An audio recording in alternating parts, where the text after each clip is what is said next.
¿Qué tal? Buenos días a todos. Vamos a dar paso a la siguiente mesa, titulada Lo mejor en cardiología en el año 2022. Yo soy Sembriongos Figuero, vengo del Hospital Infanta Leonor de Madrid y bueno, quiero dar las gracias a la organización por invitarme a formar parte de esta mesa y sobre todo por estar bien rodeado de compañeros y amigos. Vamos a empezar con la primera sesión, que va a ir a cargo del doctor Gonzalo Alonso Salinas, del Servicio de Cardiología del Hospital Universitario de Navarra, y que nos va a resumir lo mejor en 2020 sobre la insuficiencia cardíaca y los dispositivos.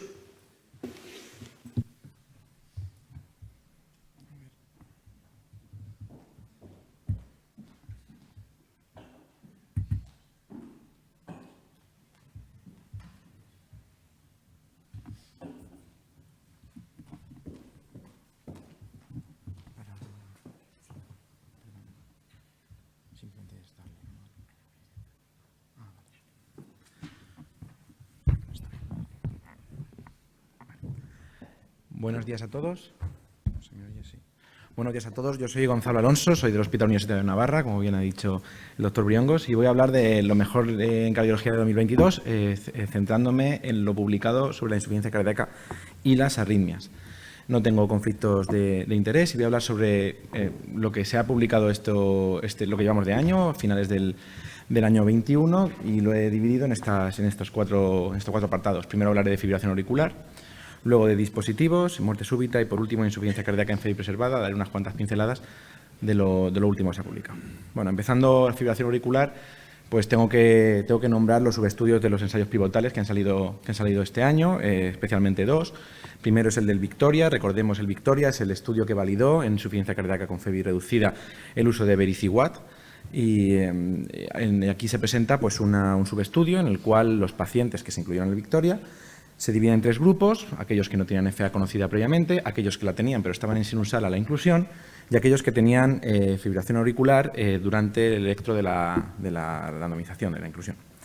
El efecto de Vericiguat fue similar a los tres grupos, y lo que sí que encontramos y que veremos que es un mensaje que vamos a encontrar en los diferentes subestudios de este tipo de ensayos, es que pacientes con fibrilación auricular a randomización tenían un mayor riesgo de hospitalización o muerte de causa cardiovascular, y que además los pacientes que desarrollaban fibrilación auricular después de la randomización, pues ese riesgo era mucho mayor, siendo hasta 2 veces superior a los pacientes que no la desarrollaban. El segundo subestudio de grandes ensayos clínicos que se ha focalizado en la fibrilación auricular es el DAPA-HF. Recordad, el DAPA-HF es el estudio que validó la utilización de dapagliflozina en pacientes con insuficiencia cardíaca y fiebre reducida, y aquí pues, el subestudio es muy similar al que he presentado de Victoria. 4.700 pacientes, 1.900, más o menos la mitad, con cualquier tipo de historia de fibrilación auricular. El efecto, igual que nos ha pasado antes con Vericiguat, pues el efecto de la dapagliflozina similar en grupos con y sin fibrilación auricular, y se encontraron 123 nuevos eventos de fibrilación auricular. Es interesante ver cómo los pacientes con fibrilación, los pacientes con fibrilación auricular y sin fibrilación auricular se beneficiaban igual del uso de dapagliflozina, pero los pacientes que desarrollaban fibrilación auricular durante el seguimiento tenían un riesgo mayor de muerte cardiovascular o hospitalización por insuficiencia cardíaca, que en este caso fue hasta 5 veces superior a los que no la desarrollaban. Sigo con los fármacos pivotales de la insuficiencia cardíaca, en este caso paso al sacubitril/valsartán, y presento un metaanálisis de los principales estudios que se han publicado sobre el sacubitril/valsartán. Son poblaciones muy diferentes. La población del Paragon, por ejemplo, con la del Pioneer, pues poco tiene que ver. Insuficiencia cardíaca de FEBI preservada, insuficiencia cardíaca de FEBI reducida, momento ambulatorio el Paragon, momento en descompensación el Pioneer. Pero bueno, lo que se hace en este estudio es meterlos todos en un saco y analizar si el sacubitril/valsartán servía para prevenir el desarrollo de fibrilación auricular en todos estos pacientes. La conclusión es que en este totum revolutum de pacientes no lo consigue. Pero bueno, yo lo que quería decir es que este estudio es muy heterogéneo, pacientes muy heterogéneos, y quizá lo que deberíamos de hacer es focalizarnos más en un subgrupo de pacientes que no meter todos los pacientes que han utilizado sacubitril/valsartán. Pese a que el índice de heterogeneidad es del 4%, pues sabemos que la muestra es muy variable, muy diferente en unos estudios y otros. Seguimos.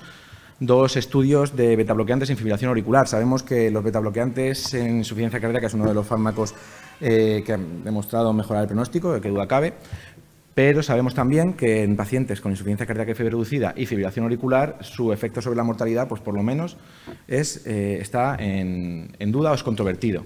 Todo lo utilizamos, sabemos que mejora calidad de vida, sabemos que disminuye hospitalizaciones, pero cada vez que sale un estudio con pacientes en fibrilación auricular, el efecto sobre la mortalidad pues es variable. A veces se consigue disminuir la mortalidad y otras veces no. Bueno, pues este es el primero de los 2, en el cual está publicado en Lancet. Es un análisis un poco diferente a los habituales, a los que estamos acostumbrados a ver. En esta publicación se incluyen pacientes de 9 ensayos clínicos. Son 15.000 pacientes, de los cuales casi 3.000 tienen fibrilación auricular, o sea, es un grupo muy grande de pacientes, también muy heterogéneo. Y lo que intentan hacer es dividir a los pacientes por clústeres, por grupos de pacientes que se parecen entre ellos y ver el beneficio de betabloqueantes en cada uno de estos subgrupos. Primero lo hacen con pacientes en sinusal y esta imagen resume lo que van encontrando. Arriba están los diferentes clústeres con las características de cada paciente. Y abajo está tanto el intervalo de confianza como en el punto, la bola verde, que es el efecto esperable de los betabloqueantes en esta población. Si veis, prácticamente todas las bolas verdes, es decir, todos los efectos esperables son beneficiosos, excepto en el subgrupo de pacientes que tienen un poco más edad, que tienen menos fracción de eyección y menos peso, menos masa corporal, quizá porque sea un grupo más pasado de pacientes y será más difícil demostrar beneficio pronóstico en este grupo de pacientes. Sin embargo, los demás, pues más o menos vemos un efecto beneficioso en prácticamente todo. Recordar que esto es un subestudio de subestudio de subestudio, es decir, la potencia del intervalo de confianza en muchos casos no se consigue, pero se ve la tendencia. Sin embargo, si nos vamos a los pacientes en fibrilación auricular, pues prácticamente en ningún caso se ve, por lo menos no ese beneficio como los pacientes en sinusal. Quizá un grupo de pacientes más jóvenes con mayor masa corporal, menos isquémicos, parece que se benefician más, y un grupo de pacientes, el grupo más pasado, más mayores, menos fracción de eyección y menos masa corporal, pues se beneficia menos, incluso puede ser perjudicial para la supervivencia. Esto es un estudio generador de hipótesis, que duda cabe, es un estudio en el cual no podemos basar nuestra práctica diaria, pero nos puede enseñar un poquito sobre los betabloqueantes y la fibrilación auricular en insuficiencia cardíaca, y me parecía muy interesante repasarlo.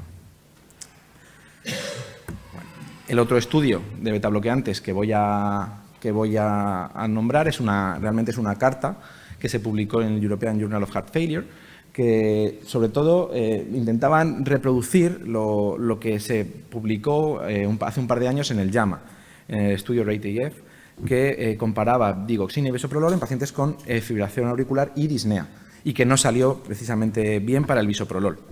Pues estos son 2 grupos de 270 pacientes, empiezan con 1.700 pacientes, pero hacen un propensity score matching y cogen 2 grupos similares de 270 pacientes, en los cuales el betabloqueante más utilizado es el bisoprolol y con el otro grupo, pues además de betabloqueante, pues digoxina, para comparar.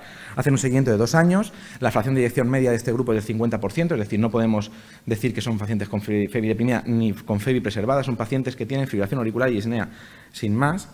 Y no vemos beneficio en la utilización de bisoprolol, muy similar a lo que se encontró en el RATE-AF. Quizás sea porque realmente el grupo de pacientes que se ha seleccionado pues no sea el que debemos para conseguir ver el beneficio del betabloqueante. Pero bueno, es interesante saber que no en todos los pacientes con fibrilación auricular y disnea pues le va a venir bien un betabloqueante. Seguimos con la fibrilación auricular. Este es el último estudio en el que voy a hablar de este tema.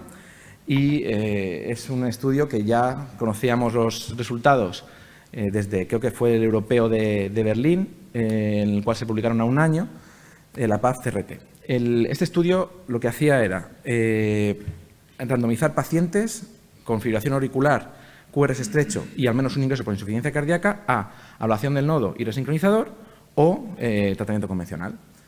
133 pacientes en total, y lo que se vio publicado, o sea, lo que se publicó, se dijo en el Congreso de Berlín es que reducía los ingresos por insuficiencia cardíaca. Pues bien, ahora tenemos un seguimiento más amplio, 4 años, y el beneficio pues es mayor. Vemos que los pacientes que van a una estrategia invasiva, pues acaban mejor que los pacientes, tienen menos mortalidad, que los pacientes que van a un tratamiento convencional, tratamiento con fármacos, con lo cual este estudio nos hace pensar que cualquier paciente que tengamos que haya ingresado por insuficiencia cardíaca, que tenga fibrilación auricular y nos esté costando pues tenerlo controlado, pues qué duda cabe que la ablación del nodo y el resincronizador pues es una terapia que va a dar beneficios sobre la convencional. Y esto nos sirve para empezar la segunda parte de la charla, que es la parte de dispositivos. Ya hemos visto la ablación del nodo y resincro y ahora vamos a cómo se debe programar un marcapasos para evitar disfunción. Ya sabíamos que cuanta menos estimulación del marcapasos una vez puesto, pues menos insuficiencia cardíaca, y esto es un estudio que viene a comprobar lo mismo.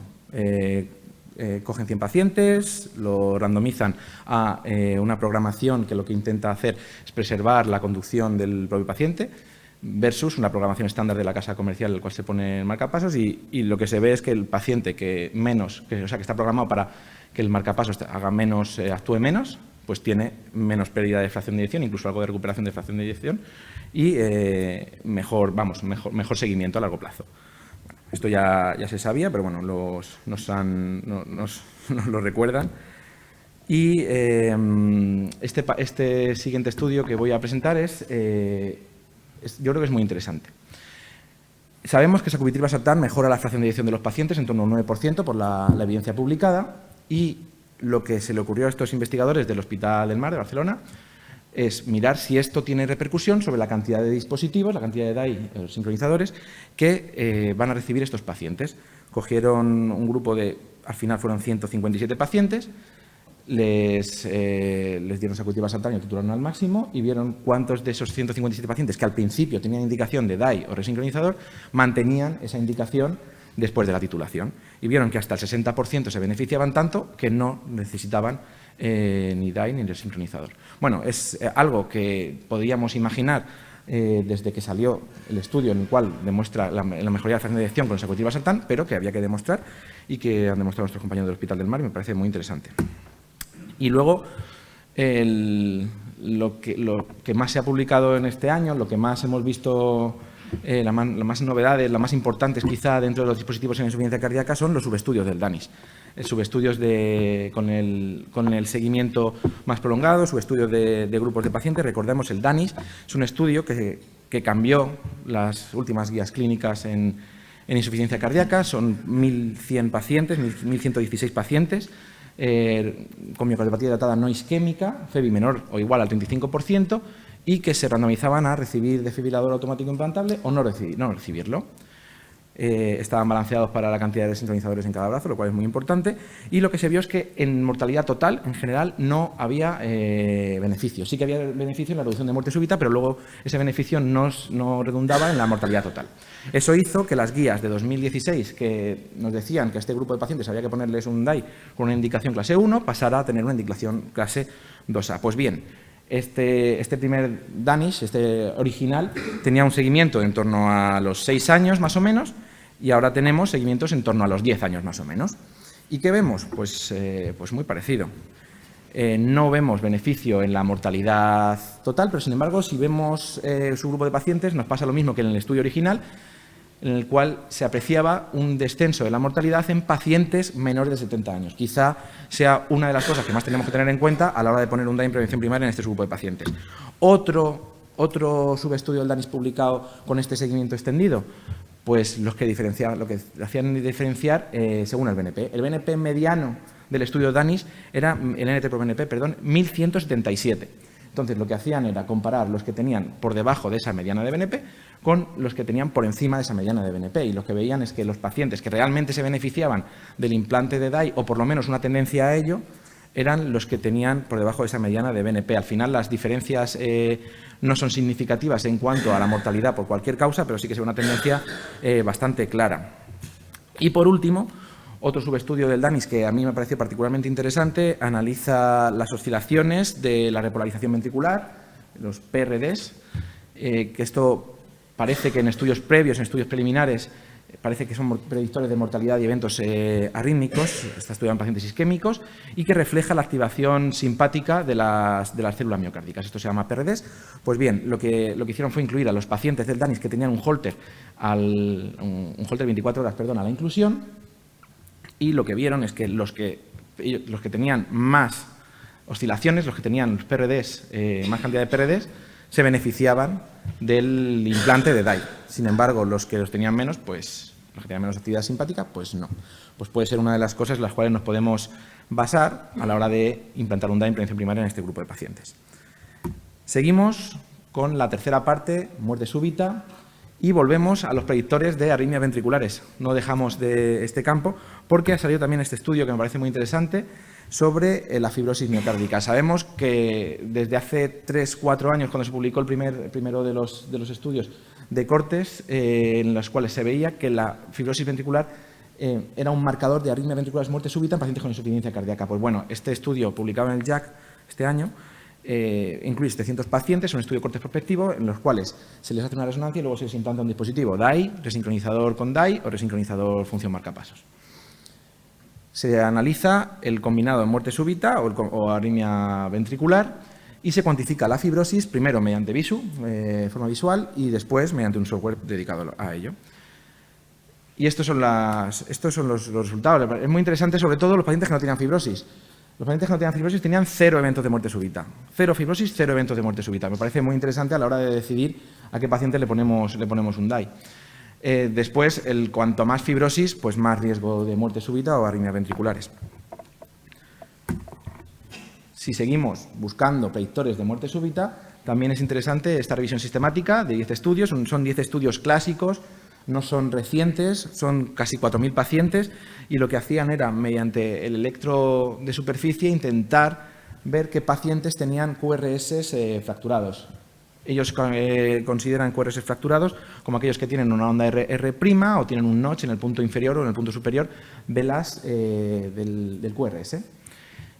Esto, en estudios preliminares, en estudios sobre todo experimentales, se ha visto que se relaciona con arritmias ventriculares, y lo que querían hacerlo era en un grupo de insuficiencia cardíaca y ver qué repercusión tenía sobre la mortalidad. Pues bien, tanto para arritmias ventriculares y especialmente en el grupo de insuficiencia cardíaca para mortalidad, pues aumenta el riesgo.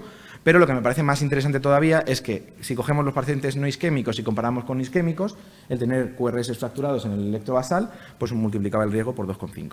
Es decir, puede ser otro parámetro en el cual nos podemos fijar a la hora de intentar indicar, a la hora de poner un DAI en pacientes con insuficiencia cardíaca, miocardiopatía dilatada no isquémica y que tienen, según guías, indicación de desfibrilador. Bueno, esta es la imagen que ellos incluyen. Quiero llamar la atención sobre la heterogeneidad de este estudio, de la muestra, 91%, es decir, son estudios muy diferentes, con lo cual esto solamente es un generador de hipótesis y algo en lo que nosotros nos podemos basar para hacer estudios más grandes, en los cuales podamos ver realmente su aplicabilidad. Bueno, en muerte súbita también ha salido un subestudio del Paradigm interesante. Ya sabemos que el Paradigm disminuía en la muerte por todas las causas y, entre otras, la muerte súbita cardíaca. Y este estudio lo que hacía era a los pacientes que no fallecían, analizaba a los pacientes que no fallecían, pero tenían arritmia ventricular, choque de DAI o muerte súbita recuperada. En total hubo 333 eventos y vieron que el sacubitril/valsartán pues disminuía también los eventos en estos pacientes. Aquí vemos las curvas de supervivencia y el riesgo relativo, creo que la reducción de riesgo era en torno al 20%, sí, 0,81 riesgo relativo. Bueno. Y para acabar, unos apuntes en insuficiencia cardíaca con fracción de eyección preservada. Primero, un subestudio del Paragon muy similar a los primeros que he presentado del Victoria y del DAPA-HF. Pacientes incluidos en el Paragon, recordar que son pacientes con una FEBI del 45% superior, historia de insuficiencia cardíaca, y lo que hacen es dividir igual en 3 grupos: historia de FA previa, FA a la inclusión o nunca han tenido FA previa. Y lo que vieron es que la fibrilación auricular es un marcador, un predictor de mortalidad o ingreso por insuficiencia cardíaca, y el desarrollo de FA posterior, pues un riesgo relativo de 2,82, un riesgo relativo alto de mortalidad o ingreso por insuficiencia cardíaca. Aquí están los 3 grupos y vemos cómo se diferencia claramente el grupo que no tiene fibrilación auricular de los otros 2. También en insuficiencia cardíaca de fracción de eyección preservada, la fibrilación auricular es un marcador de mayor desarrollo, de que ha evolucionado más la insuficiencia cardíaca y tienen peor pronóstico. Bueno. ¿Cómo fallecen los pacientes con insuficiencia cardíaca y fiebre preservada? Pues esto me parece muy interesante, sobre todo visto desde el punto de vista de la muerte súbita. En el Paragon, el 60% fallecieron de mortalidad cardiovascular. Eso que nos han dicho siempre de que la insuficiencia cardíaca o fiebre reducida se muere de causa cardiovascular y la preservada se muere de otras causas. Bueno, pues en el caso del Paragon no fue así. Pero es que además, de ese 60%, el 37% falleció por un episodio de muerte súbita. Es decir, esta es la gráfica que incluyen en el estudio. Es decir, que quizá lo de la FEBI menor del 35% no sea por lo menos el único parámetro que tengamos que seguir a la hora de indicar o no un desfibrilador a nuestros pacientes, a la hora de indicar terapias que puedan acabar con la muerte súbita. Esto es interesante. Esto está de moda últimamente, el pensar que no es la FEBI realmente, sino otros parámetros que tenemos que investigar, probablemente la fibrosis sea uno de ellos, la que nos marca la utilización de desfibrilador en pacientes con insuficiencia cardíaca, prevención primaria. Y no quiero acabar sin nombrar este estudio. Es un estudio de un grupo español, de Julio Núñez, Patricia Palau, publicado a finales del año pasado en el JACC, y me parece muy interesante por lo que hacen. Son dos grupos de 25 y 23 pacientes, un estudio pequeño, con insuficiencia cardíaca y fracción de eyección preservada, más del 50% de fracción de eyección, y que tienen un índice cronotrópico bajo, una frecuencia cardíaca en reposo menor de 75 latidos por minuto. Y lo interesante es que lo que hacen es cruzar tratamiento beta bloqueante, retirar el tratamiento beta bloqueante, y luego el otro grupo pues al revés. Y se ve que todos ellos, los dos grupos, mejoran el consumo de oxígeno y el porcentaje de consumo de oxígeno cuando quitamos los beta bloqueantes. Es interesante y hay que tener cuidado en poner beta bloqueantes a todos los pacientes con insuficiencia cardíaca y fracción de eyección preservada. Quizá tenemos que mirar otras cosas, no solamente la fracción de eyección, a la hora de tratar a este grupo de pacientes. Las ideas clave. La fibrilación auricular supone un aumento de riesgo tanto en insuficiencia cardíaca con FEBI reducida como con FEBI preservada. La DAPA y el Vericiguat también tienen beneficio en la población con fibrilación auricular. El sacubitril/valsartán, parece no prevenir el desarrollo de fibrilación auricular, por lo menos en el grupo de pacientes de todos sus estudios que hicieron en el metaanálisis el grupo chino. Sí que hace el sacubitril/valsartán a la hora de indicar dispositivos, como mejora la fracción de eyección, pues hace que los pacientes necesiten menos dispositivos. Seguimos sin caracterizar del todo el beneficio de betabloqueantes en pacientes con FEBI reducida y fibrilación auricular, y además tampoco sabemos muy bien en pacientes con fibrilación auricular, insuficiencia cardíaca o disnea si es mejor un betabloqueante o una digoxina. Quizás deberíamos de mirar otras cosas. En la miocardiopatía dilatada no isquémica parece que el DAI puede beneficiar a los más jóvenes, el BNP más bajo, pero desde luego no beneficia a toda la población, con FEBI menor del 35%. Los PRD, la fibrosis y los QRS fracturados pueden ser marcadores de arritmia ventricular y tendremos que ver si nos sirven para elegir a los pacientes a los cuales le ponemos un DAI en prevención primaria. Si tenemos pacientes con fibrilación auricular e insuficiencia cardíaca, no podemos olvidar la estrategia de Pace and Ablate, y cuidado con los betabloqueantes en insuficiencia cardíaca y FEBI preservada, porque si tienen insuficiencia cronotropa se van a perjudicar. Y esto es todo. Muchas gracias a todos.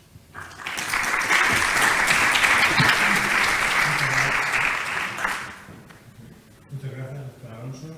Bueno, vamos a intentar ajustarnos al tiempo y vamos a dar paso al doctor Mario Vaquero, que nos va a resumir los ensayos y los estudios más relevantes sobre el riesgo cardiovascular y prevención secundaria. El doctor Mario Vaquero pertenece al Hospital Universitario de Toledo y vamos a comenzar.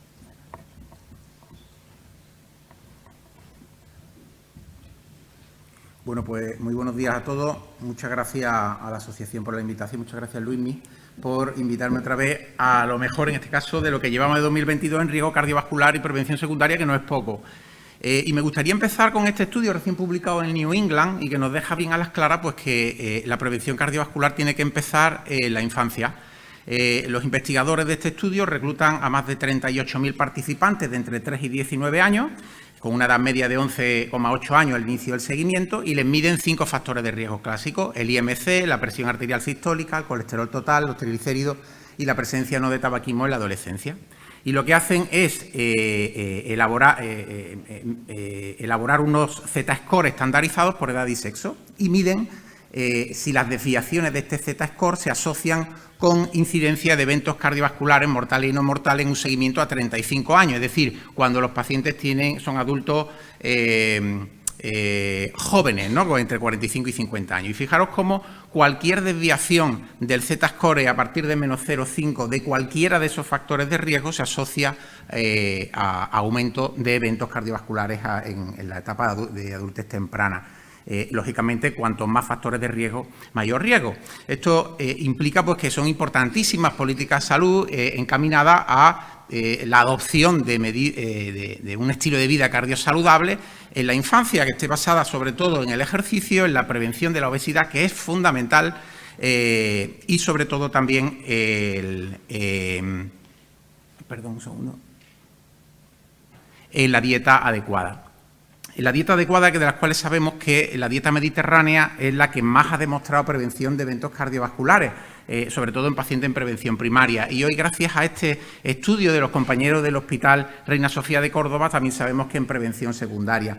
En este estudio de CardioPrev, estos autores reclutan a más de 1.000 pacientes en prevención secundaria, 60% de ellos con un infarto previo, y lo que hacen es aleatorizarlo de manera abierta para el paciente, evidentemente, a una dieta mediterránea frente a una dieta baja en grasa. Esta dieta era iniciada y mantenida por un grupo de nutricionistas y, como veis, en el seguimiento a 7 años hay una reducción muy significativa del endpoint primario, que era un combinado de muerte cardiovascular, infarto, revascularización, ictus y enfermedad arterial periférica. Aunque el ensayo clínico no tiene la potencia estadística necesaria para ser contundente en esta afirmación, parece que en pacientes en prevención secundaria estos efectos beneficiosos de la dieta mediterránea parecen algo más marcados o algo más precoces en varones que en mujeres. Respecto a factores de riesgo, hipertensión arterial, me gustaría destacar 2 estudios. Uno de ellos es el estudio CHAP Trial, que también es publicado en New England y que viene a intentar contestar a la pregunta de si merece la pena tratar la hipertensión arterial crónica leve en embarazadas. Para ello reclutan más de 2.400 gestantes de menos de 23 semanas de gestación, excluyen embarazos gemelares con hipertensión arterial crónica leve y las aleatorizan de manera abierta a recibir tratamiento farmacológico con un objetivo de tensión arterial de menos de 140/90, mientras que en el grupo de control solo se iniciaba tratamiento si se alcanzaban los criterios actuales de tratamiento, que es la hipertensión grave, 160 más de sistólica o 105 o más de diastólica. Los fármacos utilizados fueron fundamentalmente el labetalol y nifedipino, aunque se permitía también la metildopa y el amlodipino, y el endpoint primario de eficacia era el efecto en la preeclampsia con afectación grave, la brutia placentae, el parto pretérmino a menos de 35 semanas o la muerte neonatal o fetal. Y el endpoint primario es seguridad, el impacto en el retardo del crecimiento intrauterino. Lógicamente, las pacientes que recibieron tratamiento farmacológico tuvieron un mejor control, no excesivamente, fueron 2-3 milímetros de mercurio, tanto de sistólica como diastólica, en la presión arterial sistólica y diastólica, perdón, y esto se tradujo en una reducción de un 18% en el endpoint primario, fundamentalmente basado en la reducción del parto pretérmino a menos de 35 semanas y la preeclampsia con afectación grave. Un NT de solo 14 sin que hubiera, esto se tradujera en un aumento en la incidencia de retardo en crecimiento intrauterino. Otro estudio en hipertensión arterial, se han presentado los resultados a 3 años del Spiral HT-NEOMED. Este estudio, originalmente un estudio a 6 meses, en el que 80 pacientes que tenían hipertensión arterial mal controlada a pesar de 1 a 3 fármacos se randomizaban a un procedimiento de denervación utilizando un catéter de Medtronic que permite un patrón espiroidal de la ablación no solo de las arterias principales, sino también de las ramas de entre 3 y 8 milímetros frente a un procedimiento sham. Y lo que se vio a 6 meses, pues que los pacientes que iban a denervación renal pues tenían mejor control de las cifras tensionales sin que hubiese un aumento en la incidencia de eventos adversos. En el seguimiento a 3 años, como podéis ver abajo, no hay grande diferencia en cuanto a la carga de tratamiento entre un grupo y otro, es decir, el número de fármacos que toman los pacientes de denervación renal y los que fueron al procedimiento sham es el mismo, pero sin embargo las cifras de tensión arterial sistólica y diastólica de los pacientes que fueron a denervación renal fueron mucho mejores. 10 milímetros de mercurio de reducción de presión arterial sistólica y 6 de diastólica en el seguimiento. Tanto se midiese la tensión arterial en consulta como se midiesen en mapa. sin que hubiera, además, una incidencia aumentada de eventos adversos. De hecho, no hubo ningún evento adverso renal en el grupo de denervación renal. Estos datos, juntos con el registro Simplicity, con este mismo catéter, que son ya más de 3.000 pacientes, bueno, pues nos dicen que la denervación renal pues no es la Virgen del Carmen, no cura la hipertensión, y lo que aporta es pues el efecto que obtendríamos de añadir un fármaco más al tratamiento. Y bueno, pues la ventaja que tiene es que ese medicamento adicional, entre comillas, está siempre ahí, está always on, es decir, que es independiente de la adherencia del paciente al tratamiento y de las peculiaridades de la farmacocinética de los fármacos. Y esto permite que los pacientes estén más tiempo dentro del rango terapéutico, que no solo se utiliza para el control de INR, sino ahora cada vez se utiliza más para el control de la tensión arterial. Del registro Spiral a 3 años se observa que los pacientes que están más del 50% dentro del rango terapéutico de tensión arterial, que está definido como menos de 140 de sistólica en consulta, 130 en mapa, pues tienen una incidencia de MACE a 3 años de 2,9% frente a los que están menos de un 50% dentro del rango terapéutico, que tienen el doble de MACE. Así que la denervación renal mejora, por lo tanto, el tiempo en rango de objetivo de tensión arterial de estos pacientes, y esto, en teoría, debería redundar en una reducción de eventos a futuro. El estudio Pacman-AMI, cambiando un poco de tercio, evalúa los efectos de alirocumab en las placas ateroscleróticas no obstructivas de pacientes que tienen un infarto. Se reclutan 300 pacientes que ingresan por un infarto, mitad con y mitad sin elevación del ST, que han recibido una angioplastia exitosa sobre la arteria responsable del infarto, y que tienen además al menos 2 arterias con lesiones coronarias no obstructivas de entre el 20 y el 50%. Y estos pacientes son aleatorizados muy rápido en las 24 horas que siguen al diagnóstico del infarto a alirocumab, 150 subcutáneos cada 2 semanas, frente a placebo, estando los 2 grupos de tratamiento con rosuvastatina de 20. Y lo que se les hace es un estudio basal y a las 52 semanas de estas lesiones no obstructivas. Le hacen un IBUS para medir el volumen porcentual de ateroma, le hacen una espectroscopia de infrarrojo cercano para medir el índice máximo de carga lipídica y una OCT para medir el espesor mínimo de la capa lipídica. Como veis, lógicamente, los pacientes que fueron al alirocumab pues tuvieron un descenso dramático de las cifras basales de LDL colesterol, quedándose con una media de 23 miligramos decilitros frente a 74 en el grupo que solo tomaba rosuvastatina. Y esto se tradujo en una reducción de todos los endpoints. El endpoint primario, que era el volumen porcentual de ateroma, se redujo de manera significativa en los pacientes con alirocumab, y también el índice máximo de carga de lípido, y hubo también un aumento del grosor de la capa lipídica, es decir, todos los parámetros que hablan a favor de la estabilidad de las placas.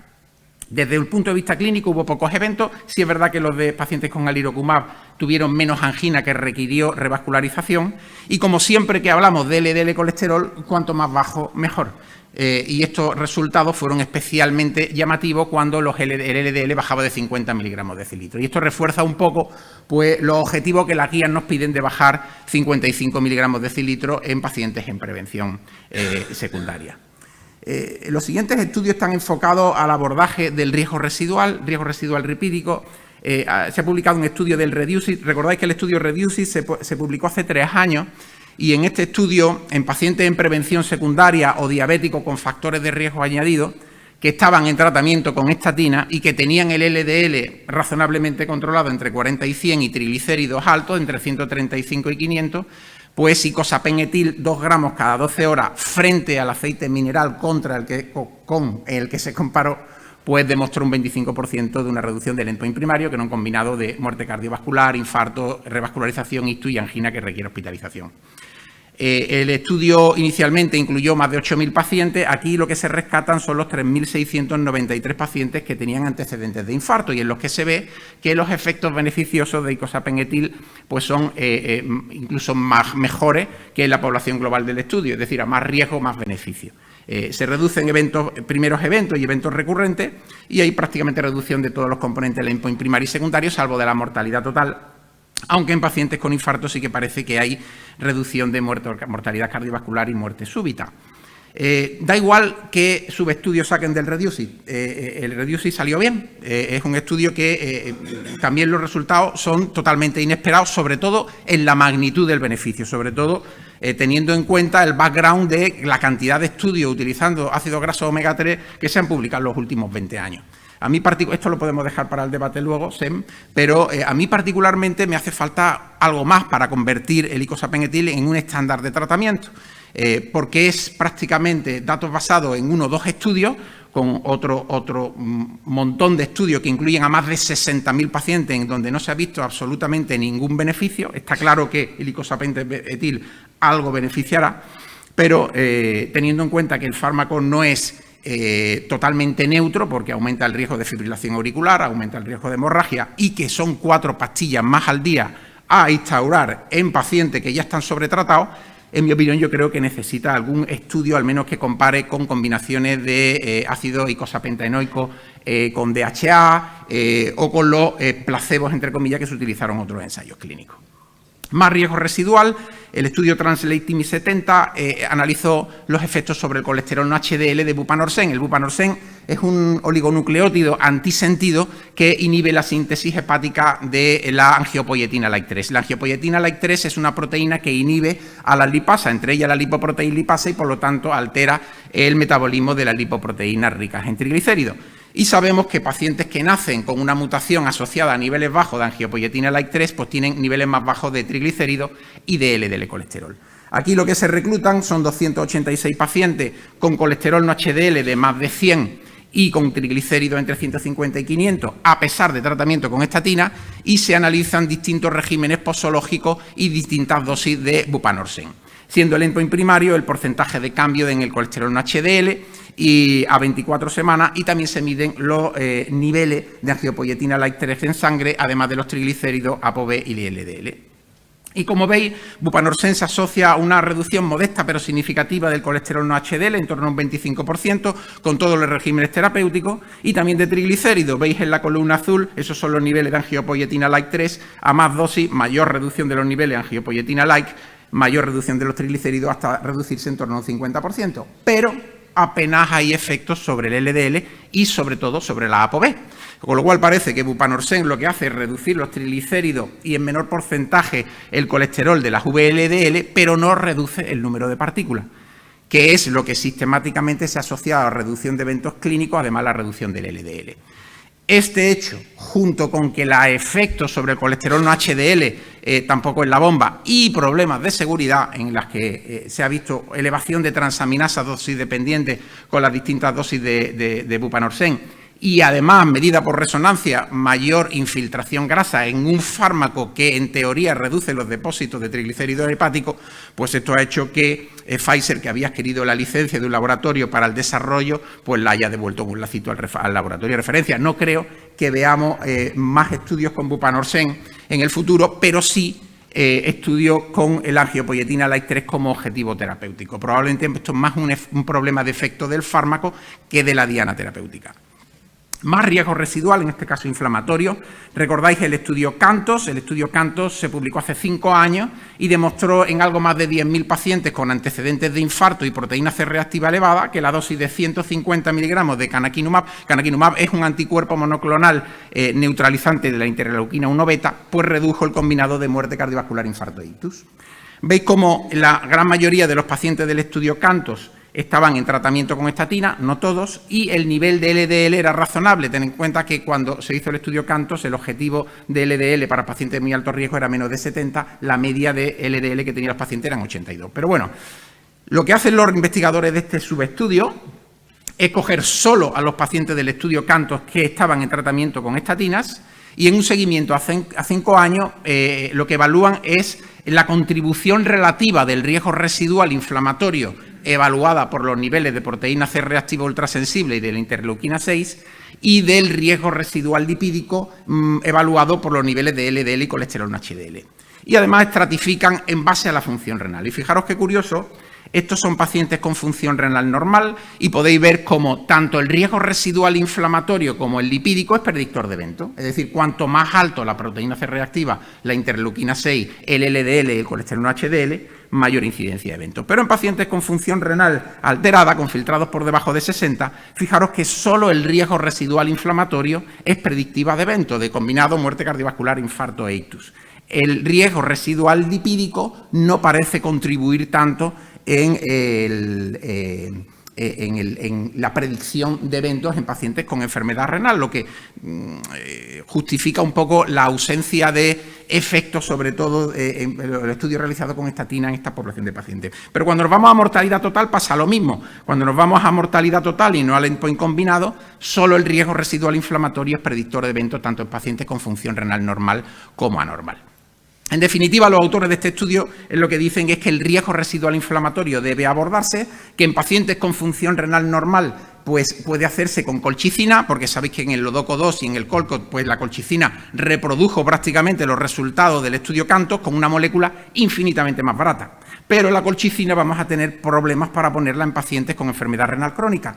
Y además, como en estos pacientes con enfermedad renal crónica el riesgo residual inflamatorio tiene más importancia, ellos lo que hacen es presentar este estudio que ya está en marcha, que es el estudio ZEUS, que utiliza un anticuerpo monoclonal dirigido al ligando de la interleuquina 6 en pacientes con enfermedad renal crónica en prevención secundaria y con niveles de proteína C reactiva elevada. Este estudio, pongo solo el titular, está recién publicado o presentado en la EAS. Sabéis que los pacientes que tienen una lipoproteína A elevada tienen mayor riesgo de eventos ateroscleróticos. Hay estudios en marcha con fármacos que son capaces de reducir en un 80% los niveles del LPA.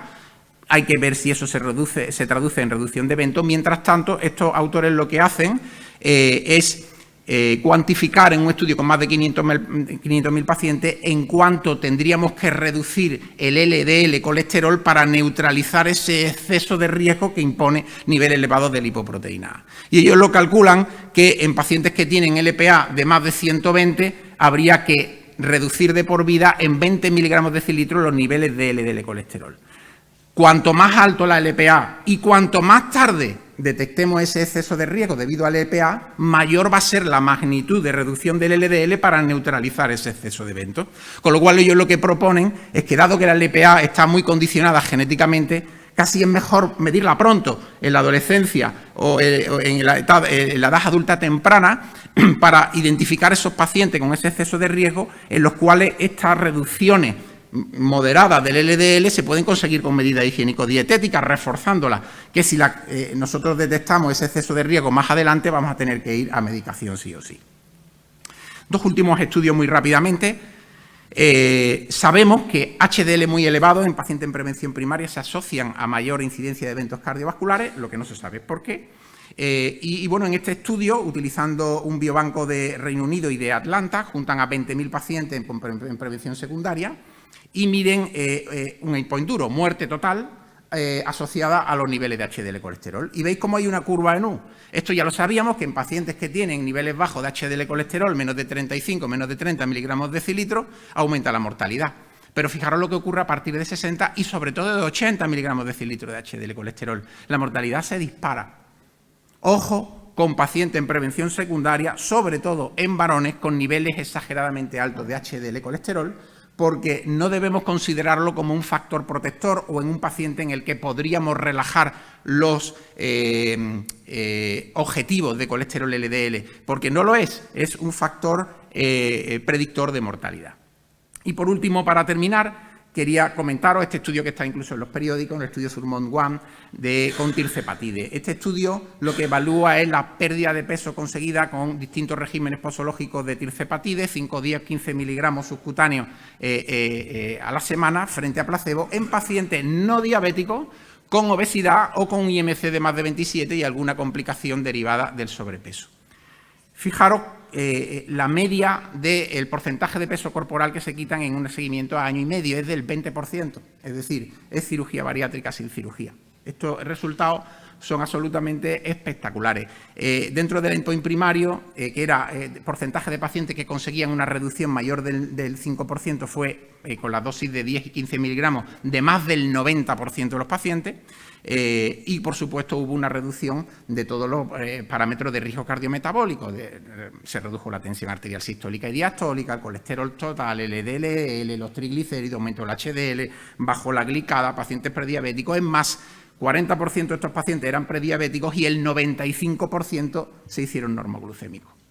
Y fijaros dónde está el nadir de la máxima reducción del peso. Ocurre al final del estudio, no es una reducción de peso que ocurre rápidamente al principio y luego se pierde. No, sí, la pérdida de peso es progresiva. Ojalá, para terminar, las medidas higiénico-dietéticas, la adopción de un estilo de vida cardiosaludable en la infancia evitara que tuviésemos la pandemia que estamos teniendo hoy en día de obesidad. Pero lo cierto es que la pandemia la tenemos encima y ahora ya por fin vamos a tener herramientas para poder tratar la obesidad y adelantarnos a la patología cardiovascular, porque es que la obesidad está en la base de la aparición de la mayoría de los factores de riesgo y, por lo tanto, de todas las enfermedades cardiovasculares, y en el que ya la tiene, sin duda, el exceso de peso supone una carga de morbilidad importantísima. Muchas gracias.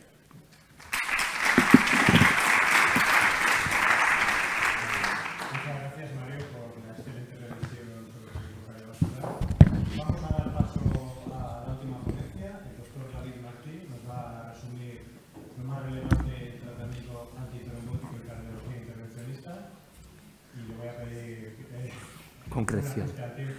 Bueno, lo primero, agradecer mucho a la organización, a Pepe, a Román, a Luismi, al comité científico, el tremendo privilegio de poder estar aquí con vosotros. Luego para el debate hablamos si hay que hacer un randomizado de dieta mediterránea de Córdoba o de EPA, que yo creo que es... Y bueno, yo soy David Martí, soy cardiointervencionista en Madrid y voy a tratar de poner un poco al día pues los últimos avances en tratamiento antitrombótico e intervencionismo. Estos son mis conflictos de interés. Y el 21 fue un año olímpico, no solo a nivel deportivo, sino en el campo también de la trombosis y el intervencionismo. Como sabéis, se publicó el MasterDAP, que es el estudio más amplio de terapia abreviada después de un stent coronario en pacientes de alto riesgo hemorrágico. Se publicó también el STOP-DAP en pacientes estándar, digamos, después de un síndrome coronario agudo, que nos dijo que no podíamos adoptar como una estrategia de rutina el acortar en pacientes que no sean de alto riesgo hemorrágico, y luego también algunos estudios importantes que pues matizaron un poco un papel limitado de la fisiología coronaria, el FFR, en determinados escenarios clínicos. Con este telón de fondo, el 22 pues, ha empezado fuerte y voy a estructurar un poco lo que yo creo más relevante en estos 4 apartados. Empezando por el MasterDAP, lo primero que pensamos muchos es si los resultados serán aplicables a pacientes pues, de más riesgo trombótico, como aquellos con síndrome coronario agudo o intervencionismo complejo. En este sentido, este año se han publicado dos subanálisis de este estudio, uno en Complex PCI y otro en base a la presentación clínica, concretamente en síndrome coronario agudo, que es el que muestra aquí en la diapositiva, que nos viene a decir un poco que los beneficios o los resultados son muy similares, tanto el síndrome coronario crónico como el síndrome coronario agudo. Acordaros que el beneficio fundamental fue en reducción de sangrados BARC2, que no son los sangrados más graves, sino simplemente sangrados que requieren atención médica, pero que este beneficio lo observamos tanto en pacientes más crónicos como en pacientes agudos. No obstante, yo quiero poner un poco en relevancia estas gráficas, que aunque no llegan a ser significativas, sí que muestran una tendencia no significativa, numérica, a menor mortalidad con estrategia de terapia abreviada en pacientes con síndrome coronario agudo. Por tanto, lejos de lo que podríamos pensar, que a lo mejor los pacientes más subsidiarios a la terapia corta, que son los crónicos, tenemos que pensar que los agudos son tan subsidiarios o más incluso que los crónicos. Pues puede ser esto porque son pacientes con más insuficiencia cardíaca, en los cuales un sangrado puede tener más repercusión, no lo sé. Pero está claro que tanto en los crónicos como en los agudos, pues los resultados de MasterDAP son parecidos, ¿no? El grupo de Capodano ha hecho este metaanálisis que ha venido a comparar dos estrategias, la estrategia de abreviar del MasterDAP. Bueno, en verdad son 29 estudios, ¿no?, los que se incluyen en esta revisión sistemática, pero viene un poco a comparar la estrategia de abreviar, un poco encabezada o liderada por el MasterDAP, con una estrategia más de desescalada, que significa cambiar a un P2Y12 de menos potencia pasado el mes habitualmente, o a reducir dosis de P2Y12, por ejemplo, de Prasugrel 10 a Prasugrel 5 miligramos. Bueno, pues los resultados son interesantes, no hay estudios que comparen directamente las dos estrategias, pero en esta revisión sistemática lo que observamos es que, si bien ambas estrategias están diseñadas para reducir el riesgo de sangrado en pacientes de alto riesgo de sangrado, pues pueden tener particularidades. Y es que la estrategia de desescalada, de cambiar un P2Y12 menos potente o a una dosis más reducida, tiene quizá más propensión a reducir los eventos trombóticos, mientras que la estrategia de acortar reduce más aún que la desescalada los sangrados, ¿vale? Bueno, ¿y qué hacemos con todo esto, no? Porque aquí ya llega la locura, tenemos infinidad de estudios, ¿cómo podemos integrar esto, no? Bueno, pues sí se puede integrar, ¿no? Lo primero, tenemos que hacer un traje a medida basado en el riesgo de sangrado del paciente. Entonces, si el paciente pues no tiene un alto riesgo de sangrado, el riesgo es un riesgo estándar, la terapia, pues el patrón oro de terapia es 12 meses con un P2Y12 potente, en virtud de lo que nos han dicho pues, los estudios principales de estos fármacos o el STOP-2. Y sin embargo, si el paciente sí tiene un alto riesgo de sangrado, pues ahí tenemos la opción de abreviar o, como un punto intermedio, desescalar. Hay pacientes que tienen alto riesgo de sangrado, pero que se han llevado mucho stent, que tenían mucha carga trombótica, en los cuales, pues a lo mejor una estrategia inicial de desescalada nos puede proteger un poco más desde el punto de vista trombótico, ¿vale? Entonces, yo este cuadro así, digamos, pues un poco atroz, ¿no? Famoso del grito de Munch, quizá lo veo más como una posibilidad de ampliar con nuestra paleta de colores pues nuestro esquema, ¿no? de tratamiento. Entonces, a la izquierda de este algoritmo que todos conocéis de las guías, tenemos el paciente de un riesgo de sangrado estándar, donde quizá pues la terapia continúa siendo 12 meses con un P2Y12 potente. A la derecha, los pacientes de más riesgo de sangrado, donde tenemos que empezar a, quizá, como digamos de forma quizá más rutinaria, a abreviar la terapia, y en medio pues tenemos la estrategia de desescalar, sobre todo en pacientes que puedan tener también un poco más de riesgo isquémico. Cambiamos un poco de momento, no de escenario, pero sí de momento, y vamos a la fase aguda, ¿no? A la fase de la presentación hospitalaria. El año pasado cerraba con este estudio que nos decía que el paciente que recibe una carga de ticagrelor y luego necesita una cirugía de revascularización pues en el mismo ingreso, es seguro operarle 2 o 3 días después de suspender ticagrelor, incluso puede ser más beneficioso para el paciente, más que demorar más la cirugía.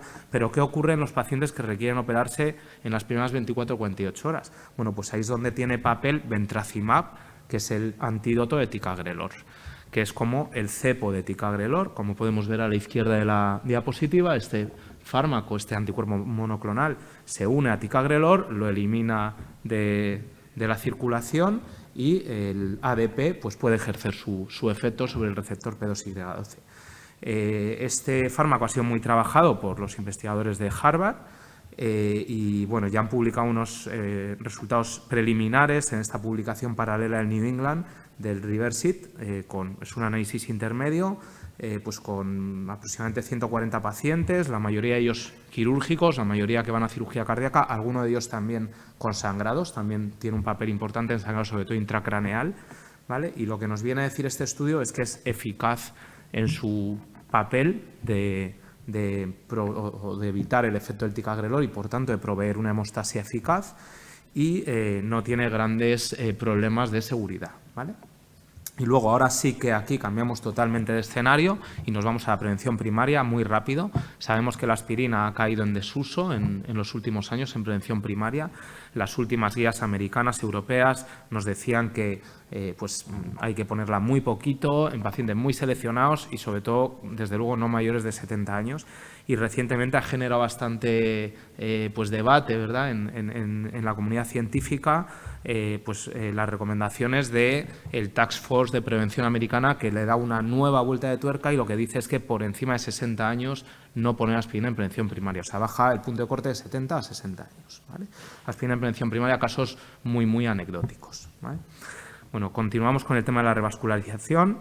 Lo primero, aunque no es de nuestro entorno de Europa, pero son importantes las guías de revascularización americanas que acaban de salir ahora. Sabéis que generan mucha expectación porque se actualizan pues, de década en década y bueno, un poco plantean el intervencionismo como una alternativa a la cirugía en pacientes con anatomía favorable, indicación 2A, y sobre todo lo que ha suscitado más debate es la revascularización en pacientes con enfermedad de 3 vasos y FEBI preservada, ¿vale? Porque al igual que el ICP no tiene evidencia de mejoría en morbimortalidad, tampoco lo tiene la cirugía, ¿vale? Y esto ha condicionado una degradación de la recomendación de cirugía en estos pacientes de una clase 1 en las anteriores días a una clase 2B.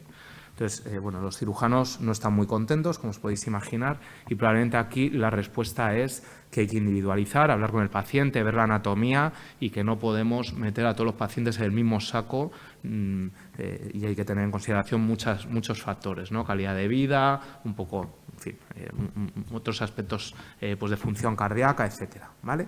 Pero bueno, saber que esto está generando mucho debate. Curiosamente, muchísimos de estos pacientes, ¿verdad?, que ahora son indicación 2B, son los que se incluyeron en el estudio FEIN-3, que ha sido uno de los estudios más importantes en el ámbito del intervencionismo coronario o de la revascularización coronaria.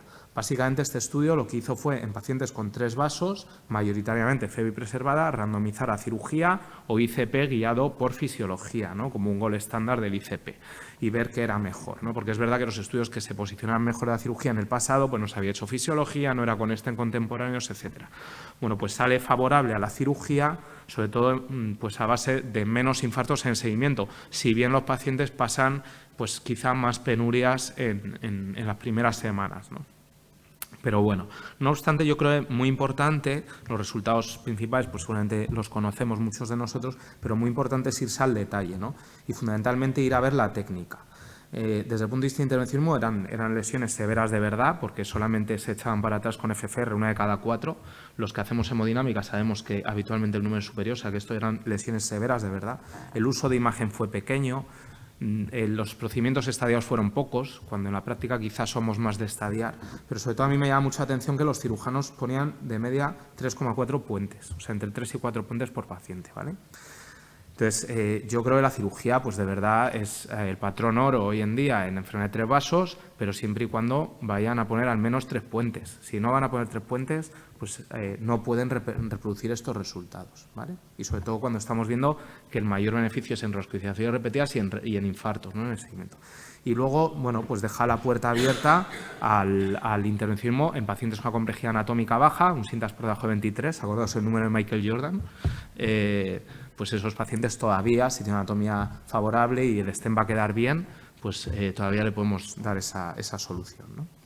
Un estudio, bueno, esto es como las pelis de superhéroes, ¿no?, que ya te pierdes del número, el 1, el 2, el 3, ya es un poco, yo lo tengo que revisar cada vez que preparo una presentación, ¿no? Bueno, el SINTAX 2 es un estudio, pues quizá que tiene un interés histórico, porque lo que han hecho no es un estudio randomizado, sino lo que hacen es comparar la cohorte de un intervencionismo más contemporáneo con el del SINTAX original, que fue hace más de una década. Y encuentran, pues eso, los stent han pasado de ser los de paclitaxel, fundamentalmente, a ser stent de Struzino, de Limus, de nueva generación. Uso de fisiología y de imagen en un alto porcentaje y luego intervencionismo de oclusiones y de lesiones complejas por operadores experimentados. Bueno, pues fijaros, quizá este es un estudio un poquito sensacionalista, ¿no?, pero hacen ahí como una, pues ajustando por otros factores y tal, hacen unas curvas de supervivencia y encuentran que reduce casi en un 50% la tasa de eventos mayores, incluso menos mortalidad con esta estrategia de intervencionismo contemporáneo. Entonces, sin duda, todas estas técnicas adyuvantes ayudan y mejoran nuestros resultados, no sé si tanto como para reducir a la mitad lo que hacíamos hace 10 años, pero bueno, seguro que tienen un papel, ¿vale? Y entrando un poco en técnicas ayudantes, voy a intentar ir rápido, pero este estudio ha sido importante, presentado en el ACC, un poco qué es mejor, FFR, IBUS. Bueno, pues cada cosa, un poco por sintetizar y lo que venimos diciendo ya desde hace pues bastantes años, es que cada uno sirve para lo suyo. Desde luego, para seleccionar el paciente, probablemente lo mejor es la fisiología, porque te hace tratar menos pacientes. Con la fisiología de las lesiones que pueden ser angiográficamente intermedias, de fisiología con FFR vas a tratar 1 de cada 3, mientras que con IBUS vas a tratar 2 de cada 3, ¿vale? Y las que no tratas, que es lo importante, las que no tratas van a ir igual de bien, ¿eh? O sea que en el fondo estás evitando un stent en 1 de cada 3 y va a ir igual de bien, ¿vale? Pero si ya te metes a poner stent, pues a lo mejor el IBUS te puede ayudar a optimizar un poquito mejor, ¿no? O sea que para seleccionar FFR, para optimizar IBUS, ¿vale? Es verdad que aquí, bueno, podemos entrar en el debate de que las que se tratan con IBUS pues son más complejas, en fin, perdón, al revés, las de FFR son más complejas, por tanto, tienen más eventos en las de ICP, pero bueno, un poco la percepción es esa, ¿no? IBUS para FFR para seleccionar, IBUS para optimizar. Este es un estudio un poco técnico, pero es importante porque además es un estudio nacional, liderado pues, por investigadores de nuestro país. Y bueno, es un estudio que analiza esta plataforma de un stent que no lleva polímero y que lleva el fármaco de sirolimus con un transportador en pacientes diabéticos. Y mostró una mejoría bastante llamativa, sobre todo en fallo del vaso diana, en estos pacientes en comparación con el stent de zotarolimus, ¿vale? Aquí vemos las curvas y bueno, es interesante, es una plataforma atractiva para estos pacientes, aunque es verdad que tendría que compararse con otros stent que hoy en día consideramos patrón oro, pues como puede ser el de sirolimus con polímero bioabsorbible o los de verolimus o incluso con stent de biolimus sin polímero, ¿vale? O sea que esto es un estudio pues con un número limitado y bueno, es una plataforma atractiva, pero tendremos que recabar un poquito más de información. Y luego este es un estudio muy bonito, que es el Erosion, que también pues un poco como las pelis de superhéroes, ¿no? El 1, 2, 3 ya te pierdes, pero bueno, esto es relevante porque es un estudio de pacientes que venían con un infarto, con arteria abierta, con una lesión residual menos del 70% y con un TIMI-3, y entonces randomizan o a tratamiento según angio o a hacer OCT, y en aquellos pacientes que no tuviesen una franca rotura con disección grande y tal, a los demás eran conservadores y no les ponían el stent, ¿vale? A los que tenían una erosión o una disección espontánea, un espasmo, no les ponían stent, ¿vale? Pues aquí la OCT lo que permitió es evitar stent en 1 de cada 6 pacientes. Bueno, no está mal, ¿vale? Aunque es verdad que tendrías que hacer estrategia OCT sistemática. En el grupo de angio es verdad que era relativamente restrictivo al poner el stent porque se lo ponían bueno, en el 60% aproximadamente, y sobre todo decir que estos pacientes pues van bien, o sea que podemos ser relativamente conservadores porque la tasa de eventos en ambos brazos fue muy bajita, ¿no? O sea que si te llega un paciente con un infarto con elevación ya reperfundido, pues si no tiene gran carga trombótica o no ves ahí una imagen de disección grande y tal, pues puedes ser conservador, y siempre y cuando el flujo sea bueno, ¿vale? Yo creo que no voy muy mal. Pasamos a intervención hemovalvular. Yo creo que pues el aspecto a destacar más importante este año de intervención hemovalvular es el 20º aniversario de este milestone, ¿no? De este punto de inflexión, ¿no? en nuestra práctica, que fue el implante de la primera válvula transcatéter por el profesor Crivier en 2002, que tuvimos el enorme gusto de tenerlo en Madrid el fin de semana pasado, aquí le tenemos, que la verdad que está fenomenal, y que ha hecho pues, que esta terapia se convierta de elección hoy en día en pacientes de 75 o más años, incluso en pacientes, como se comentaba anteriormente, pues incluso en pacientes por encima de 65 años, ¿vale?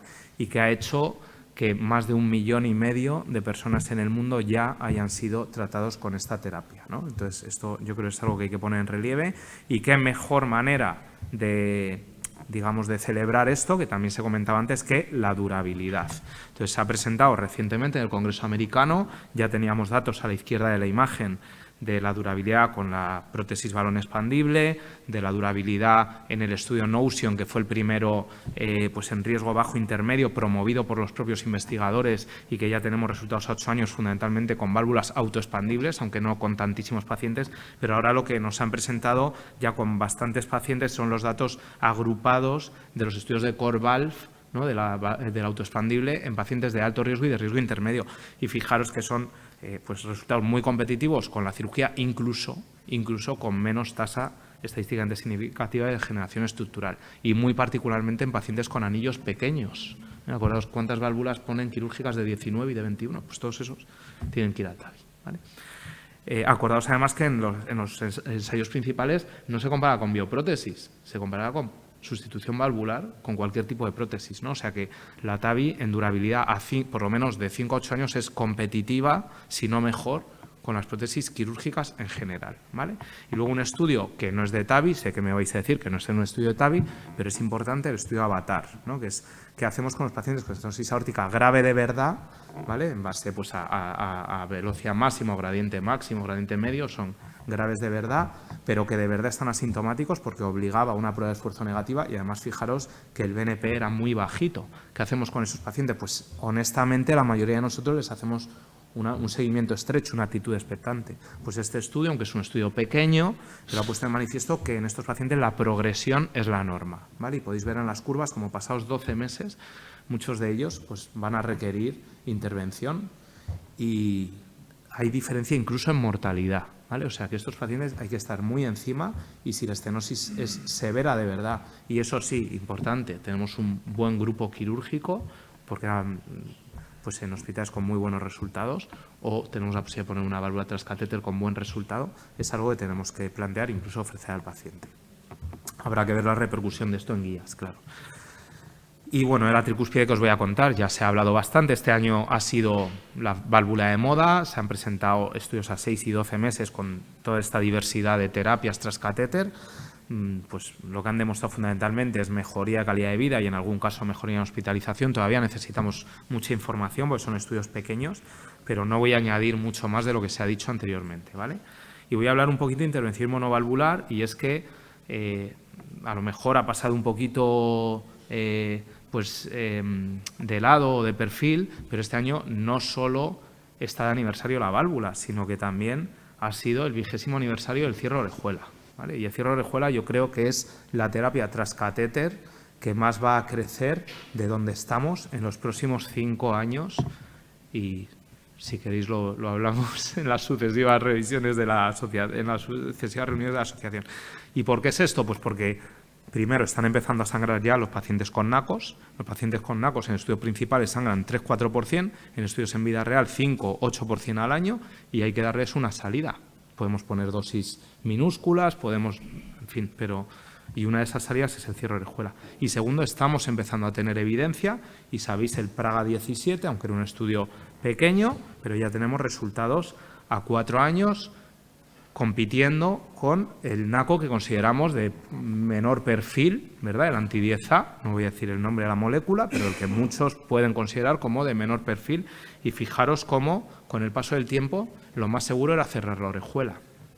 Incluso pasando al año ya se pagaba ese peaje inicial de un 2-3% de complicaciones más o menos serias que puede tener la intervención. Entonces, es algo que por lo menos tenemos que ofrecer al paciente.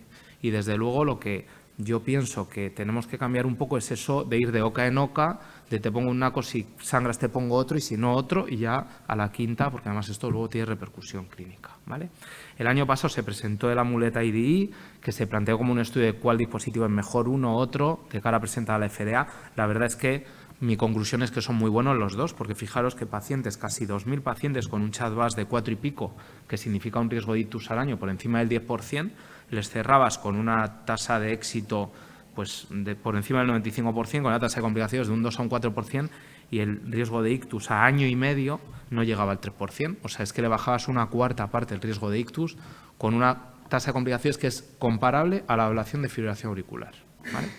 Y este año se ha presentado el SWISS-APERO, que es un estudio más de imagen y que un poco nos viene a decir que, aunque el dispositivo de disco, que es el AMULET, pues puede cerrar un poquito mejor, pues puede también tener un poquito más de complicaciones en el momento del implante. Y bueno, aquí la verdad que depende mucho del operador, pero sobre todo ver que la tasa de derrame relevante pues es, en el caso más pesimista, de un 3%, ¿vale? Que básicamente es el riesgo de sangrar con el NACO al año, ¿vale? Y bueno, esto es lo que viene en los próximos años, estudios de miles de pacientes, ya en pacientes pues candidatos a anticoagulantes directos. Y bueno, esto lo iremos revisando en próximas sesiones. Y un poco como mensajes para llevar a casa, pues he querido estructurarlo con esta, pues de forma similar a la charla, ¿no? Tenemos que ser ambiciosos a la hora de acortar en pacientes con SCA, con alto riesgo. Tenemos que hacer el traje a medida, tal y como pone ya en el algoritmo de las guías, ¿no? Riesgo de sangrado y a partir de ahí ya empezamos a pensar, ¿no? Luego, tenemos que ser excelentes en reoscularización percutánea, usando las técnicas adyuvantes que tenemos, como exigir la excelencia a los cirujanos en reoscularización quirúrgica. No vale esto de le he puesto 2 puentes y ya, ¿vale? Felicitaciones de verdad honestas y con devoción a la técnica que nos ha cambiado la práctica. Además es que ha hecho que cambiemos la cardiología, que ahora estemos unidos hemodinamistas, imagen, clínicos, ver fragilidad. Ha cambiado la cardiología y por fin yo pienso que la época de oro del cierre Orejuela está cerca. Muchas gracias.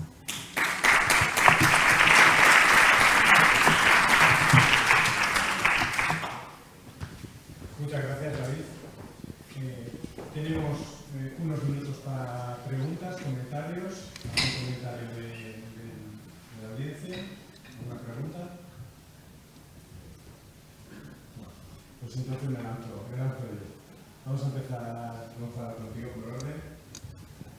Has comentado muchas cosas en profundidad, muchos avances. A mí me gustaría saber qué aplicabilidad o cómo cambia tu día a día o cómo debe cambiar nuestro día a día la toma de decisiones a través de los resultados dentales de los pacientes con miocardiopatía dilatada no isquémica, DISI, ¿cómo va a afectar el análisis o cómo debe afectar el análisis en nuestra práctica? ¿Qué crees tú? Pues a ver, yo creo que ya ha afectado. O sea, yo creo que ya prácticamente en todos los centros en los cuales se indica un desfibrilador en miocardiopatía dilatada isquémica se suele presentar en sesión de HAPI, por lo cual eso ya supone una diferencia. A partir de ahí hay centros que son más proclives a poner el desfibrilador, que son menos proclives. Nosotros en Pamplona lo que presentamos siempre con una resonancia magnética para ver la fibrosis es algo que yo creo que debe hacerse en el futuro. No nos basamos en guías, porque las guías te hablan de la fibrosis, pero no te la ponen para saber si es o no. Luego nosotros también hacemos un score clínico, el MADI, el famoso MADI. Sí. Gracias. Hacemos también el score clínico MADIT, además de la fibrosis, para ver si el paciente se va realmente a beneficiar de ello o la mortalidad va a ser por otras causas. Y luego también, pues también el clínico también tiene unas percepciones sobre el paciente que van más allá de estos scores y estas cosas. Pero yo creo que ya desde el punto en el cual el servicio se piensa si le tiene que poner un DAI y se reúnen todos y debaten si este paciente es candidato a DAI o no, ya ha cambiado la práctica clínica el DANIS. Y creo que esto en el futuro va a ser todavía mayor, porque yo creo que en algún momento se abrirá la veda a poner DAI en prevención primaria en FEBI mayor del 35% en determinados casos. Creo que se utilizarán otros scores, otras maneras de ver la fibrosis o lo que puede pasar o las arritmias ventriculares que pueden tener esos pacientes. Sí. Entonces yo creo que ya ha cambiado y que esto va a cambiar mucho más de aquí a muy pocos años. Muchas gracias. O sea, yo creo que el mensaje es que no solo es la edad, es decir, poner un punto de corte en una edad creo que no beneficia, sino que hay que englobar muchos más datos, como tú bien has dicho, la fibrosis es uno fundamental. Pues me gustaría preguntarte, que ya lo has introducido a ti, tú Mario, antes en tu charla sobre el icosapentil. Sí, cuesta decirlo. Es decir, con esos resultados, ¿por qué no lo estamos utilizando más? Bueno, primero porque se va a comercializar ahora y segundo, pues porque yo creo que hay dudas. Hay dudas sobre todo en la magnitud del beneficio. Yo no dudo de que probablemente el EPA purificado, el icosapentil, tenga efectos beneficiosos, pero probablemente cuando hay un efecto inesperado necesitas que esto tenga una corroboración. En el estudio en PARREG, en diabetes, si solo hubiésemos tenido el estudio en PARREG, reducción de mortalidad cardiovascular en pacientes diabéticos, y no hubiésemos luego tenido efectos beneficiosos en el CANVAS, en el DECLARE, en el VERTIS, en el EMPERO-REDUCE, en el DAPA-HF, en el tal, pues nos hubiésemos quedado intranquilos. A mí me pasa lo mismo con este fármaco. El beneficio es tremendo, por eso digo, da igual qué número de subestudios saquen del REDUCE y van a salir todos bien. El tema es que el comparador, que es un aceite mineral, sabemos que aumenta un 10% el LDL colesterol y un 30% la proteína C reactiva. Que sí, que se estudie, que dice que eso no es lo suficiente para neutralizar los efectos beneficiosos del fármaco, pero ya el beneficio no es tan grande. Y si tenemos en cuenta que además el fármaco no es inocuo, que hay mayor, no con este, sino con todos los ácidos grasos omega 3, de aumento de incidencia de fibrilación auricular, aumento de incidencia de hemorragia en pacientes. Fijaros el target de pacientes son todos los pacientes en prevención secundaria y diabéticos con algún factor de riesgo añadido con triglicéridos de más de 135, que lo de los triglicéridos de más de 135 es una excusa, porque la reducción de triglicéridos en el estudio REDUCE fue del 20% y no hay ningún ensayo clínico que haya demostrado, salvo los preestatinas, que reducir los triglicéridos disminuyan eventos. Yo creo que hay duda, y yo creo que hasta que no haya un ensayo clínico que compare icosapenetil con EPA-DHA, o bien con algunos de los comparadores que se han utilizado en otros. Fijaros, el estudio Origen fueron 12.000 pacientes, comparador aceite de oliva. El estudio Aspen fueron 15.000 pacientes, comparador aceite de oliva. El estudio Vital, 25.000 pacientes, comparador aceite de pescado. Pues a lo mejor el comparador tiene algo que ver con la neutralidad de los resultados de estos 60.000 pacientes metidos en estos ensayos clínicos contemporáneos, por no hablar del Strength. Yo creo que, sin duda, algún efecto beneficioso tiene, pero merece la pena indagar más porque son 120 cápsulas más al mes a administrar a pacientes que tienen una sobrecarga ya de tratamiento importante. Entonces, yo entiendo a los que tienen cierto recelo.